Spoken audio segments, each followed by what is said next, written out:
welcome to Cindy and Brad's Fertility Journey channel. This channel is going to be devoted to our fertility journey and how we got to where we are in that journey. It's been a long process. In 2020, we married, and there was one big problem as far as building our family, getting pregnant. Brad had had a vasectomy, so we had to find a place for a vasectomy reversal. There was a big problem with that. During that time, that was during COVID, when COVID was first taking off, and most places were not doing elective surgeries. So we found a place in Texas, a doctor in Texas, and he did Brad's vasectomy reversal. And it was a success. We had swimmers. We were really excited. The problem is it takes a while for the swimmers to really come back to their full potential, I guess you could say. So during that time, we did some fertility treatments. We tried naturally on the months that we weren't doing fertility treatments. But the months that we were, it was IUIs. We tried, I think it was 2 IUIs. It could have been 3, but I have 2 in my notes. And neither one of those were successful. Then we did 3 rounds of IVF. One of the rounds of IVF was InvoCell. I don't know if you're familiar with it or not, but it is a small device about this big that when the doctor retrieves the eggs and the sperm, we used ITSY, and then they put the fertilized egg and sperm into the InvoCell device, and then I carry that device for a period of 5 days. So I basically act as the lab. After 5 days, the device is taken out, and they look at the what's formed, like if it's a blastocyst or even an earlier stage, a morula. Thankfully, I had what's considered like an early stage blastocyst. So we were able to make blastocysts, but they just, I think the quality was just not there due to one being my age and maybe the age of his sperm as well. I'm not really for sure. We did not send it off for testing. It's just extra added cost that we didn't incur. And so after that, we tried that round. That round was not a success. It was a failure. The next thing, we did traditional IVF. So we did a retrieval, and I had done a lot of research on the internet and on YouTube and several books, and I had read about doing multiple egg retrievals before you actually do a transfer, especially at my age.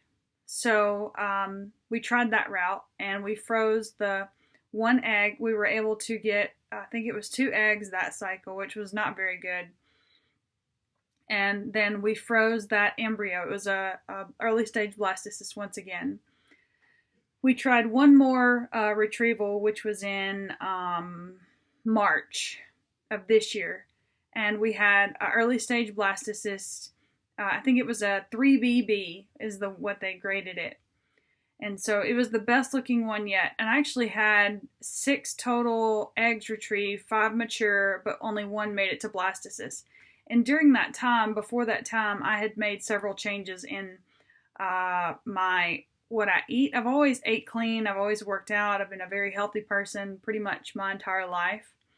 But I made other changes, like the products that I used to clean with. I no longer cleaned with the traditional household cleaning products. I cleaned with like all natural cleaning products. I stopped using fingernail polish. I stopped wearing perfume. All the things that I really enjoyed, I stopped doing because of some of the research that I had done that had said that was like toxic to use that stuff in your body when you're trying to get pregnant. So I stopped using all that stuff, and I did have that very last egg retrieval. I had a greater amount of eggs retrieved. So I think that it definitely helped. And recently I've seen a traditional medicine doctor. The traditional medicine doctor did a series of lab work on me, and my labs came out the first time. They were just kind of average, and he went through it with a fine-tooth comb, and he said there were several things that I could improve on in my labs, very specific things. So he told me some things to do, and I can go through that in my next YouTube channel or in some of my next videos that I'm going to create. I can talk about the things that I did. But in this one, I'm just kind of encompass it all, just kind of skim the surface of it. But anyway, I made several changes and was able to see, in a 3-month time period, was able to see some changes in my lab work. The lab work looked good. Basically, I just needed to keep doing what I was already doing, and the lab work would continue to get better. During this process, I had a HSG. Well, prior to that, I had a rather large fibroid, which is just unfortunate. It was not obstructing my uterus, wasn't blocking my tubes or anything, so that was good.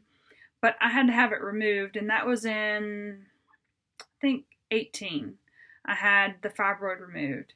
So I had basically a C-section cut, and I had this softball-size fibroid removed.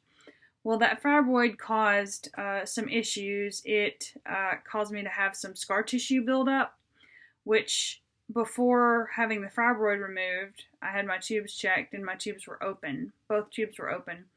But after the surgery, having the fibroid removed, my tubes were blocked with scar tissue. So I did a lot of research on the internet, and I found some at-home natural remedies, and it worked for me. I did it for a period of, I want to say, like 4 months or so, and then I went back and had another HSG, and I saw the dye going through both of my fallopian tubes, and I think I could have cried. I was so excited that it worked. So we tried naturally, and I think we did another IUI after that, and maybe 2 IUIs after that. So maybe we've done a total of 4 IUIs, because I know we did 2 more IUIs after I found out that my tubes were open. And neither one of those were a success. But for our March retrieval, the one where I had the 5 mature eggs, 1 blastocyst, I actually had a positive pregnancy test, and I was stoked. Like, I could see the line getting darker, and then the line started getting lighter. So I had what's called a chemical pregnancy. I hate that word in and of itself. It's just an early stage miscarriage, and it could be a number of things. It could have been that my uterus rejected it, or it could have been that it was the quality of the embryo, could have been the egg, could have been the sperm, could have been a little bit of both. I won't know because we didn't have it tested. So at this point, we had went through 3 rounds of IVF, 4 IUIs, and we were looking at donor eggs at one point. But donor eggs are just crazy expensive. You're looking at like 16 grand or so, depending. Sometimes you can do a shared cycle with another couple that is gonna buy donor eggs, but even then it's still very expensive, and that's just for the eggs in and of itself. That's not for the IVF process, so you would be paying for the cost of the eggs plus the cost of the IVF cycle, and it just keeps adding up each fertility cycle. So we opted for adopting embryos. An embryo is something that's already formed. So this is a couple, per se, that has already been through IVF, and they're finished building their family, but they now want to donate their remaining embryos. So I did some research online, watched several YouTube videos, and I found out that there's a website called NRFA. It's a National Adoption Embryo website. And I called the 800 number, or the number that was associated with the website, and I talked to this really sweet lady, and she was telling me about her process. She said that she and her husband met this couple, and they adopted some embryos from this couple, but she said that her only regret was she wished that her and the embryo donation family lived closer, because I think it was like East Coast to West Coast type of situation. So she said because they just hit it off, and they're just the best of friends, so it's just difficult that they're not closer. And so I created an account on the NRFA website, and wasn't long, we matched with a couple. Believe it or not, they're from Canada. And so, but crazy thing is, I was born in Michigan, And my dad used to go hunting in Canada some, so it's not far from where I used to live anyway. So we met this awesome couple, and they had 2 leftover embryos from a IVF cycle that they had went through. And they're just an awesome couple. We just mesh so well together. I feel like she's like my best friend. And we message each other daily. It's just a really good dynamic. So, and we're just so thankful for this, that we met them and this opportunity to be able to adopt these embryos. So we have an appointment September the 20th with the fertility doctor that actually did this couple's transfer for their embryos, and they've had 2 kids using the same embryos. So we're hoping for a positive outcome, and we're just so thankful for them. This couple and us, we have so many similarities in our lives as far as career path and etc. It's just amazing that God opened that door. Now, a little bit about Brad and I. We have a son, and it's not the traditional way for me to have a son. He had a late wife. He had a wife pass away due to cancer, and they had a son together. She got cancer when he was 3, and she passed away right as he was turning 5.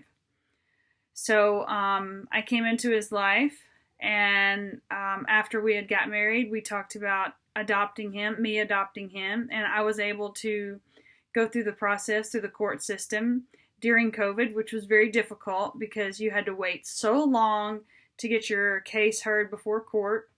And but thankfully I was able to adopt Caleb, and it's just been the best thing ever. He is an awesome little boy. He's so smart, he's outgoing, he's funny, he's really athletic, and it's just a blessing to me.